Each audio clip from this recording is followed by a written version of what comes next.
नमस्कार सभी को, मैं नील बेनीवाल अवर्स एजुकेशन के इस प्लेटफॉर्म पर आप सभी का स्वागत करता हूं। तो एक हमने सीरीज स्टार्ट की थी जो बीच में बंद कर दी गई थी, जिसमें हमने इंडिया जीके और जो वर्ल्ड जीके के जो क्वेश्चन जो आपके एचएसएससी के एग्जाम में पूछे गए थे, जो आपके एसएससी के एग्जाम में यानी हर एक एग्जाम में जो बार बार इंपॉर्टेंट क्वेश्चन पूछे जाते हैं वो हमने शुरू किया था।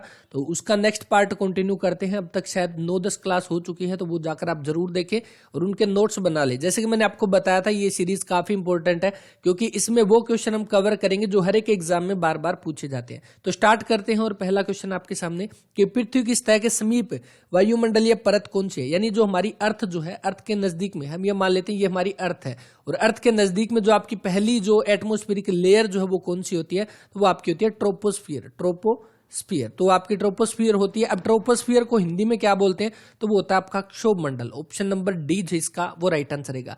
अब देखिए ट्रोपोस्फियर जो है क्षोभ मंडल, इसमें आपसे एक और क्वेश्चन पूछा जा सकता है। जैसे आपके बादल जो होते हैं वो किस लेयर में होते हैं, आपकी बारिश जो वर्षा जो होती है, रेन जो होती है वो किस लेयर में होती है, तो ये आपकी ट्रोपोस्फियर में जो है वो होती है ट्रोपोस्फियर में, यानी कि आपके क्षोभ मंडल में। तो ये भी आप ध्यान रख लेना, क्षोभ मंडल में कौन सा बादल और आपकी जो बारिश होती है। दूसरा देखिए ट्रोपोस्फियर ये आपकी पहला हो गया। इसके बाद दूसरी आपकी लेयर जो होती है वो कौन सी होती है, तो वो आपकी होती है समताप मंडल, यानी जिसको हम स्ट्रेटोस्फियर जो है वो बोलते हैं, स्ट्रेटोस्फियर बोलते हैं, समताप मंडल। ये आपकी दूसरी लेयर होती है और ये आपकी इंपॉर्टेंट है। क्यों?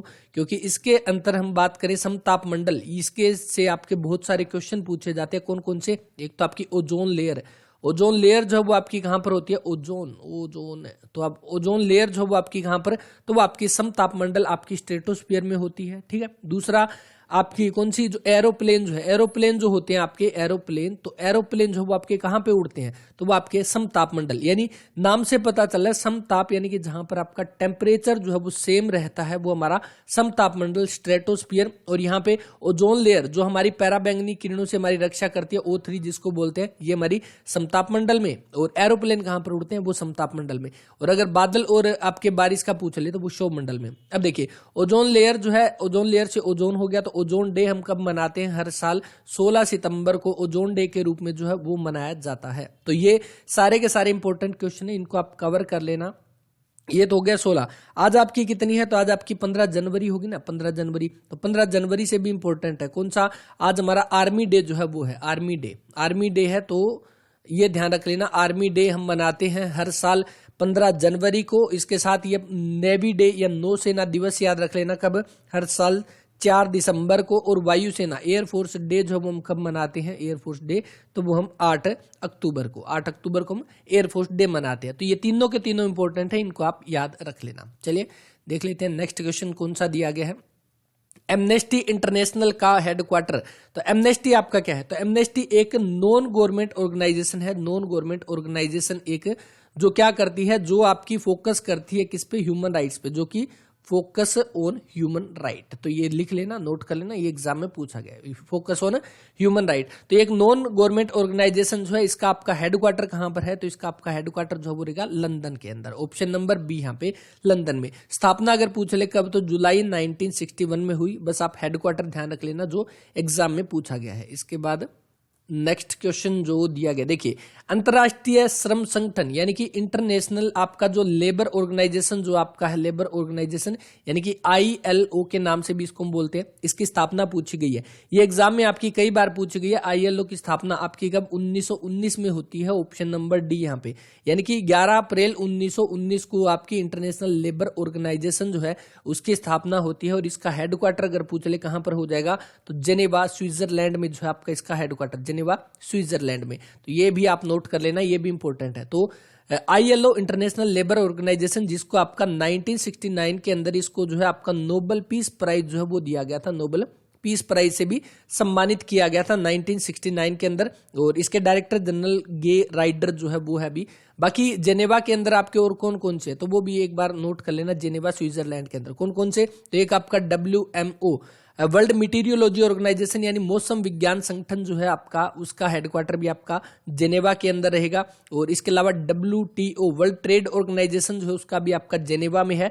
WHO वर्ल्ड हेल्थ ऑर्गेनाइजेशन जो है जिसका भी आपका जेनेवा के अंदर रहेगा। और ILO के बारे में हमने बात ही कर ली, तो इसका भी जेनेवा में है। तो इन सभी का आपका जेनेवा स्विट्जरलैंड के अंदर है, तो ये ध्यान रख लेना। तो इसके बाद देख लेते हैं नेक्स्ट क्वेश्चन जो दिया गया है। इंपॉर्टेंट क्वेश्चन जो है वो रहेगा, देखिए किस देश ने पहला क्रिकेट विश्व कप जो है वो जीता था। पहला वर्ल्ड कप जो है वो आपका कब हुआ, तो आपका क्रिकेट का वर्ल्ड कप जो कि 1975 के अंदर हुआ था। उस समय आपका 60 ओवर का जो है मैच हुआ करते थे, 60 ओवर के। और पहला जो आपका 1975 के अंदर जो हुआ था 1975 के अंदर किस किस के बीच में हुआ, यानी फाइनल जो है वेस्ट इंडीज और दूसरा कौन सा, वेस्ट इंडीज वर्सेस आपके कौन थे, ऑस्ट्रेलिया। वेस्ट इंडीज और ऑस्ट्रेलिया, और इसमें कौन जीता, वेस्ट इंडीज जीत गया था। कितने रन से, 17 रन से जो है वेस्ट इंडीज जीत गया था। यानी West Indies option number A जो इसका वो राइट आंसर रहेगा। ये आपसे पूछ ले कहां पे हुआ पहला, तो ये क्योंकि पहला था इसीलिए ध्यान रख लेना, इंग्लैंड के अंदर जो है पहला आपका ये वर्ल्ड कप हुआ था, तो ये इंपॉर्टेंट हो जाएगा। देखिए वेस्ट इंडीज जीता था, ऑस्ट्रेलिया हारा था, ये दोनों आपके फाइनल में थे। इंग्लैंड के अंदर जो है क्या था, ये आपका वर्ल्ड कप हुआ था 1975 का। ठीक है, ये हो गया। अब इसके बाद कुछ एक इंपॉर्टेंट है जो आप ध्यान रख लेना, 1975 के बाद अगली बार 1979 के अंदर हुआ, बिल्कुल हुआ। ये आपका कहां पे हुआ, ये भी आपका इंग्लैंड के अंदर हुआ, इंग्लैंड में। और दूसरा देखिए इंग्लैंड के अंदर हुआ, इसमें आपका कौन, इसमें भी आपका वेस्ट इंडीज और वेसिस कौन था, वेस्ट इंडीज वेसिस इंग्लैंड था। ठीक है, तो इसमें आपका कौन जीता, दूसरे में भी आपका कौन, वेस्ट इंडीज जो है वो जीत गया था, तो ये भी आप ध्यान रख लेना।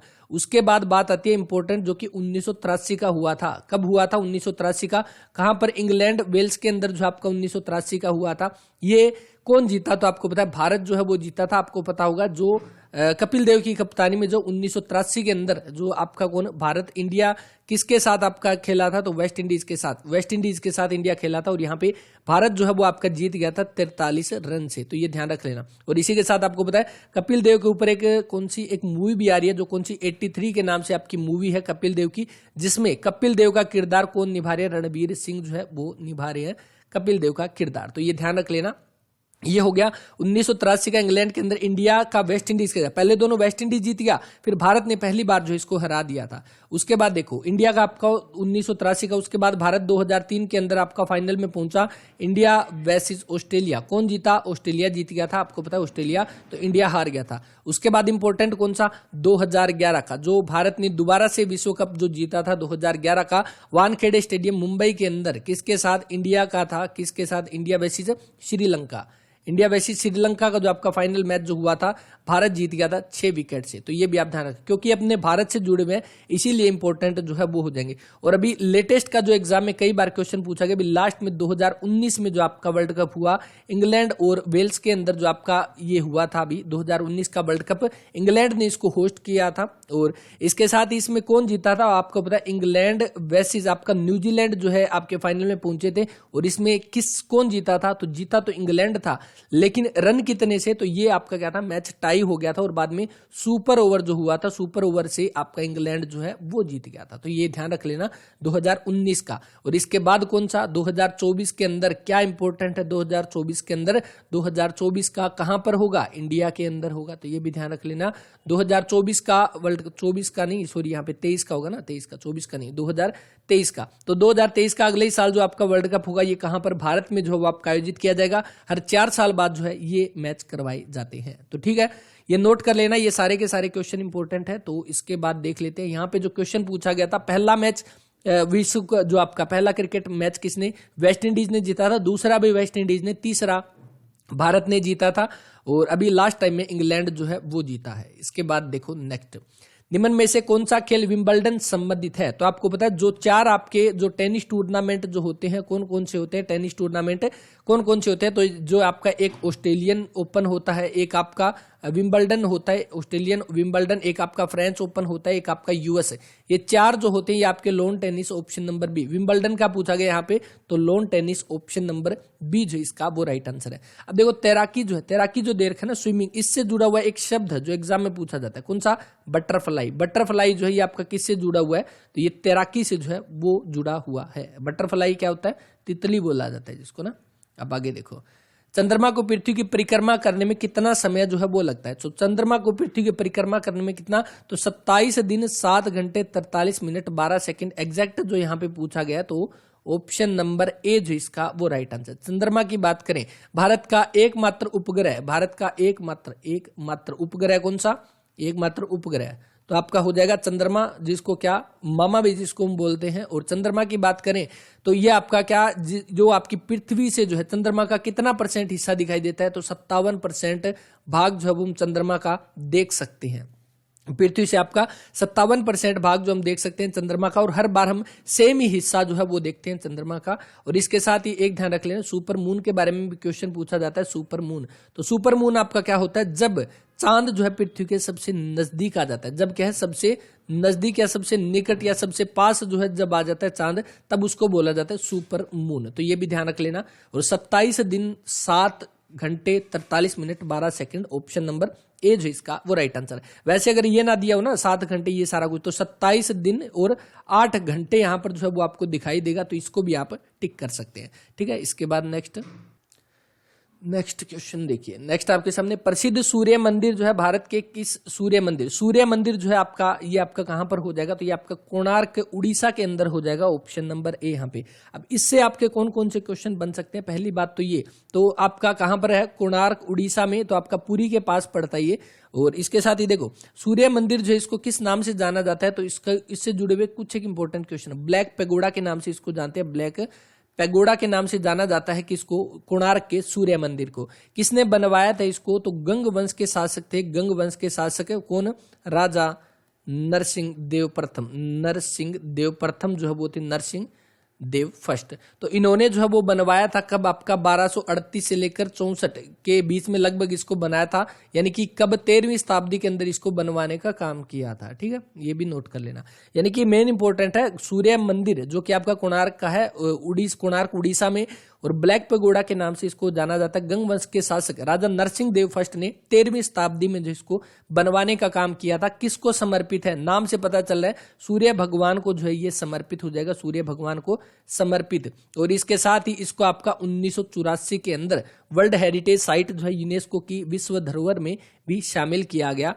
आपका सूर्य मंदिर को। तो ठीक है, ये सारे के सारे नोट कर लेना, बस इतने क्वेश्चन आपके इससे बन सकते हैं। ऑप्शन नंबर ए जो इसका वो राइट आंसर रहेगा। इसके बाद नेक्स्ट क्वेश्चन देख लेते हैं, आगे कौन सा दिया गया है।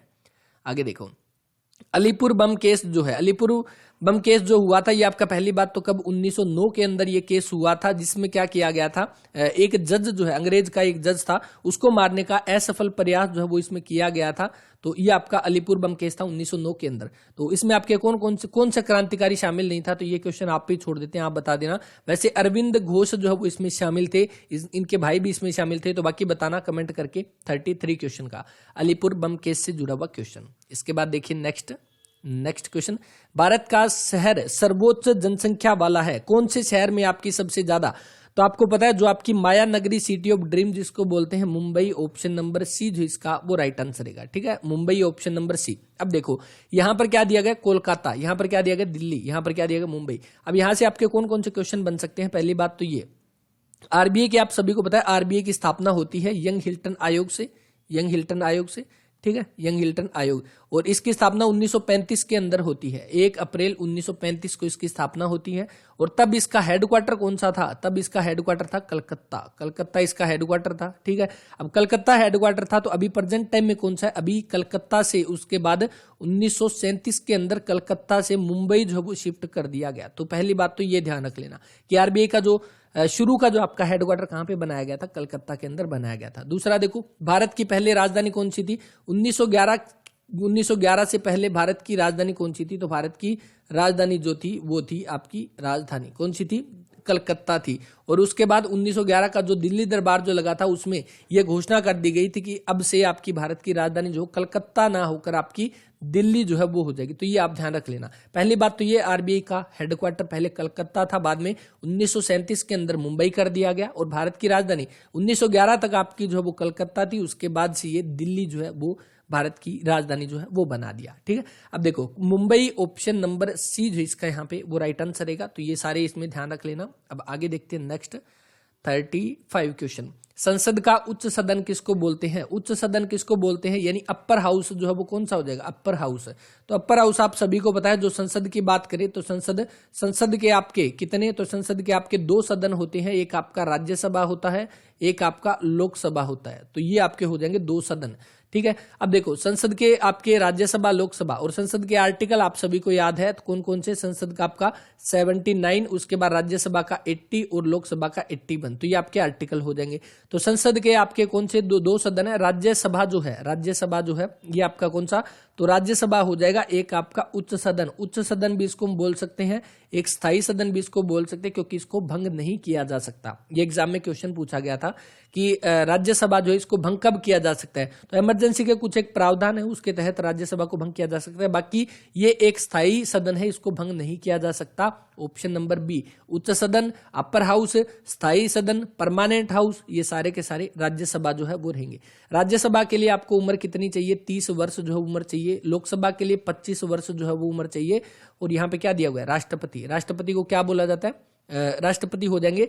अंग की बात करते हैं, अगर आपसे ये पूछ ले ना, संसद के 2 तो सदन है, अगर ये पूछ ले संसद के अंग कितने हैं, तो अंग आपके हो जाएंगे 3। कौन कौन से? एक आपके राज्यसभा, एक आपके लोकसभा, एक आपके राष्ट्रपति, ये 3 हो जाएंगे। और राष्ट्रपति जो है इसका आर्टिकल कौन सा? आर्टिकल 52 जो है, आर्टिकल 52 आर्टिकल 52 जो आर्टिकल आपका हो जाएगा आर्टिकल 52। तो ये तो हो जाएगा आपका राष्ट्रपति से जुड़ा हुआ। राष्ट्रपति की उम्र कितनी चाहिए? तो वो 35 वर्ष जो है वो उम्र चाहिए। तो ये सारे के सारे क्वेश्चन वो है जो एग्जाम में पूछे जाते हैं, बार बार आपको देखने को मिलते हैं।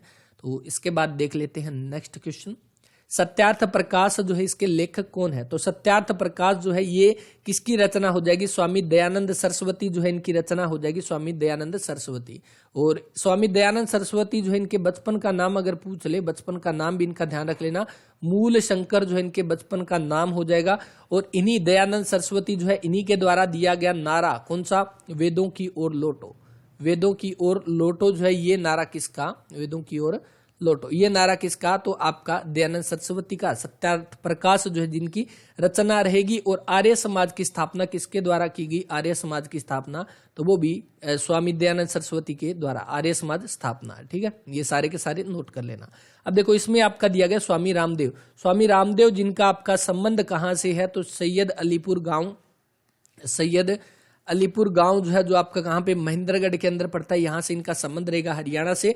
और इन्हीं को जो है आपका योग के आपके ब्रांड एम्बेसडर कौन है? योग के ब्रांड एम्बेसडर कौन है? तो वो ब्रांड एम्बेसडर, तो वो भी कौन? आपके रामदेव जो है वो हो जाएंगे ब्रांड एम्बेसडर। 21 जून को जो है योगा दिवस जो मनाना शुरू किया था 2015 में, वो भी किनके सहयोग से? वो स्वामी रामदेव के सहयोग से किया गया था। और 21 जून क्योंकि ये सबसे बड़ा दिन होता है, इसीलिए इसको योग दिवस के रूप में आपका मनाया जाता है 2015 से। अब उसके अलावा देखिए स्वामी रामदेव जो है इन्हीं के आपके गुरु के बारे में पूछा जाता है। इनके गुरु कौन? तो इन्हीं के बाद ऑप्शन नंबर 4 देखो, ये इनके गुरु के रूप में जो है वो जाने जाते हैं आचार्य बलदेव। तो ठीक है, ये आप सारे के सारे इसमें देख लेना। और स्वामी रामदेव जिनका जन्म 26 दिसंबर 1965 को, 25 दिसंबर को अटल बिहारी वाजपेयी जो है उनका जन्म हुआ था, सुशासन दिवस के रूप में मनाते हैं। अगला आपका कौन सा? तो आप जो भी मान लो कौन सा दिवस मना लो इसको, 26 दिसंबर को स्वामी रामदेव जो है इनका जन्म दिवस मनाया जाता है। तो दिसंबर के हमने याद किए थे कौन कौन से? तो एक तो आपका 1 दिसंबर को एड्स दिवस मनाते हैं। और इसके अलावा आपका कौन सा? तो 25 दिसंबर को सुशासन दिवस मनाते हैं। 4 दिसंबर को आपका कौन सा? तो 4 दिसंबर को हम मनाते हैं कौन सा? नौसेना दिवस। तो ये दिसंबर के कुछ एक इंपॉर्टेंट है जो आप याद रख सकते हैं। इसके बाद देख लेते हैं नेक्स्ट क्वेश्चन। अलाउद्दीन खिलजी के सेनाध्यक्ष का नाम बताइए जिसने तमिल साम्राज्य पर आक्रमण किया और अपार धन दौलत के साथ लौटा। देखो जो अलाउद्दीन खिलजी जो था, खिलजी वंश जो आपका आया था, खिलजी वंश जो दिल्ली सल्तनत के तहत, तो इस खिलजी वंश में जो आपका अलाउद्दीन खिलजी जो था, सबसे पहले जलालुद्दीन खिलजी ने खिलजी वंश की स्थापना की थी। इसके बाद इसी का भतीजा और दामाद था अलाउद्दीन खिलजी, इसने इसकी हत्या कर दी और ये खुद गद्दी पर बैठ गया। और इसको ये मलिक काफूर जो था ना, मलिक काफूर ये एक किन्नर था, हिजड़ा जिसको बोलते हैं, किन्नर था। तो ट्रांसजेंडर यानी कि अलाउद्दीन खिलजी का सेनाध्यक्ष था कि जो मलिक काफूर, जो कि एक ट्रांसजेंडर था। और इसी को इसने भेजा था दक्षिण भारत के अभियान पर, यानी साउथ की तरफ इसने भेजा था। अब भारत के नक्शे की बात करें तो इस तरह से एक रफली सा बना लेते हैं। देखिए एग्जैक्ट अभी बनाना आता नहीं है, तो देखिए इस तरह से अगर हम देखें आपका भारत का नक्शा, तो ये दिल्ली तो आपका यहाँ पे पड़ता है। तो यहाँ पे दिल्ली में जब शासन चल रहा था, आपका खिलजी वंश चल रहा था, तो उसके बाद दक्षिण भारत में आपके अलग अलग राजा जो वो शासन करते थे, तो यहीं से मलिक काफूर को जो भेजा था दक्षिण भारत के अभियान पर, तो वहां पर जाने के बाद इसने जो है आपका मलिक काफूर ने जाकर वहां से बहुत सारे धन दौलत लूट कर लाया था, और साथ ही क्या लाया था, एक इंपॉर्टेंट कोहिनूर हीरा। आपने सुना होगा ना कोहिनूर हीरा, कोहिनूर। तो ये कोहिनूर हीरा भी कौन लेकर आया था, कोहिनूर हीरा तो ये भी लेकर आया था मलिक काफूर दक्षिण भारत से, जहां पर तमिल साम्राज्य जो है चल रहा था वहां से। और कोहिनूर हीरा पहले तो कौन, अलाउद्दीन खिलजी लेकर आया था, ठीक है। उसके बाद आपको बताया जो दिल्ली सल्तनत जो खत्म होने के बाद मुगल शासन जो आता है, और मुगल शासन के अंदर कौन आया था, शाहजहां आया था। और शाहजहां ने कौन सा बनवाया था, शाहजहां ने मयूर सिंहासन बनवाया था, मयूर सिंहासन। और इसी मयूर सिंहासन में इसने जो है ये कोहिनूर हीरा जो है इसको इसमें आपका फिट करवा के रख लिया था शो के लिए। तो शो पीस के लिए मयूर सिंहासन में कोहिनूर हीरा फिट था।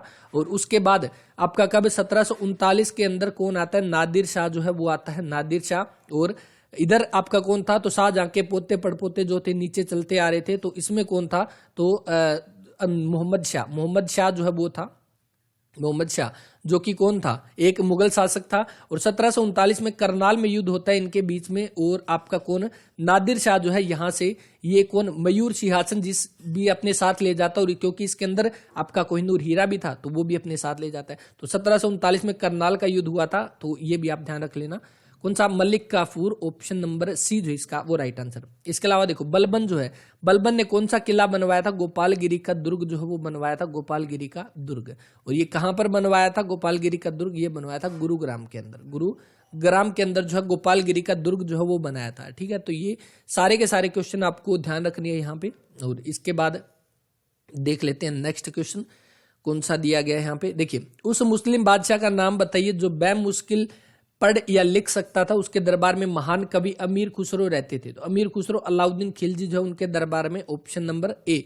और जो आपका कौन है, अमीर खुसरो, देखो अमीर खुसरो जो है इनका अगर असली नाम पूछ लेना क्या हो जाएगा, तो मोहम्मद हसन जो है इनका असली नाम था, मोहम्मद हसन। और इनको किस नाम से जाना जाता था, तोता ए हिंद, तोता ए हिंद के नाम से इनको जाना जाता था। अब देखो, मुस्लिम बादशाह जो बेमुश्किल यानी मुश्किल से पढ़ लिख सकता था वो तो अलाउद्दीन खिलजी है। अब आपसे एक क्वेश्चन पूछते हैं, यहाँ पे आप कमेंट कर देना, मुगल बादशाह, मुगल जो आपके मुगल शासन जो आए थे उसके समय सबसे अनपढ़ जो है वो राजा कौन था, सबसे अनपढ़ जो बिल्कुल भी पढ़ लिख नहीं सकता था वो अनपढ़ राजा कौन था, वो कमेंट करके बताना यहाँ पे। अनपढ़ राजा मुगल शासन के दौरान, फिरोज शाह तुगलक के बारे में आप सभी को पता है, जो आपको हिसार फिरोजा जो बसाया था, फतेहाबाद को अपने बेटे के नाम पर बसाया था फिरोज शाह तुगलक ने।